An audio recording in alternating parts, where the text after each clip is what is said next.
Sa araw na ito, January 11, 19 na mga lugar po ang ating pong pagsasagawaan ng Cleanliness Drive at tree planting activity. Kaya tanggapin muna natin ang live report sa nagpapatuloy po ng Cleanliness Drive sa Barangay Longos sa Malabon City. Si Paul Montibon magbabalita ng live on the spot. Paul, magandang umaga.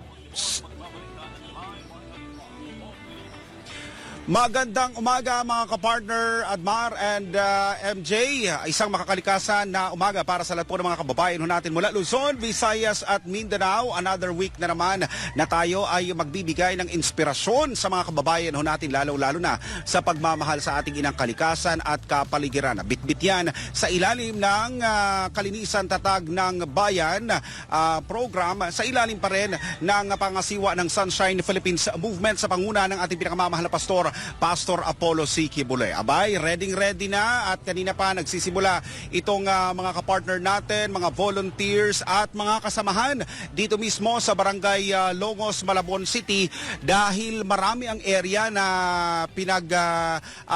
gagawan natin ng ating activity.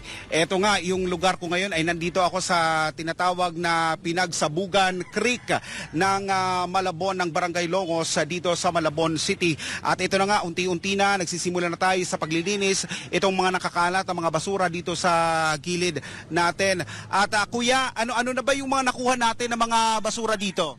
May nakuha na po tayo mga plastic, mga damit, karton, tsinelas, mga ginagamit sa pang-araw-araw po na mga tao na ginagamit sa pang-araw, tinatapon lang dito kapag hindi na kailangan, mga basahan, ganyan. Okay. Kaya Mahirap ba? Mahirap? mabibigat kapag damit po basa, mahirap kasi mabigat siya. Pero kayang-kaya natin yan. Kaya, basta para sa bayan. Ay, yan ang pinakamaganda. Well, hindi lang yan dito sa creek, no?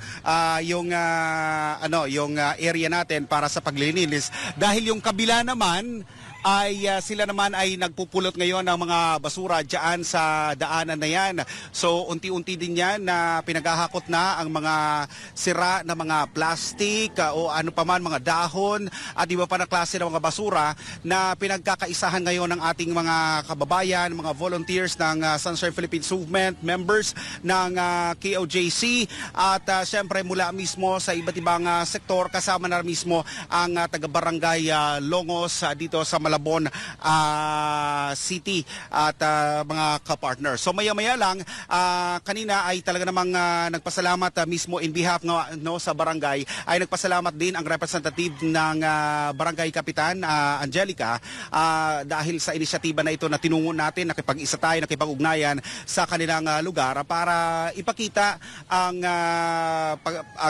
programa na ito ng ating mahal na Pastor Apollo C. Quiboloy sa pagmamahal sa ating kalikasan. Maya lang, babalik tayo mga kapartner dahil busy na ang lahat ng mga volunteers natin. Si Boss Dada talagang napaka-excited dahil matapos ang kanyang mahaba-habang biyahe ay first time niya nasasama dito sa ating program na ito.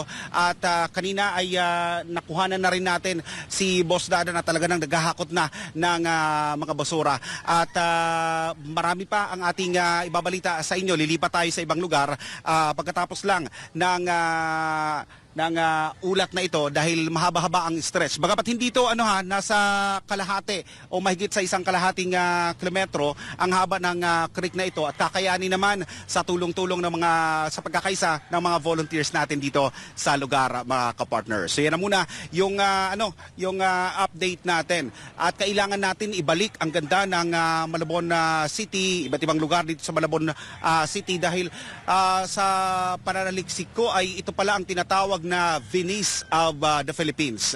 O dahil nga napapalibutan ng maraming ilog, may mga creeks, pero sila din ay apektado at recipient ng mga baha tuwing malalakas ang pagbuhos ng ulan, dulot na rin ng mga dumadaan na bagyo dito sa ating bansa mga kapartner. So yan na muna ang ating balita at maibibigay na impormasyon sa kasalukuyan. Balik muna sa studio mga kapartner. Maraming salamat Paul Montibon live mula dyan sa Barangay Longos, Malabon City.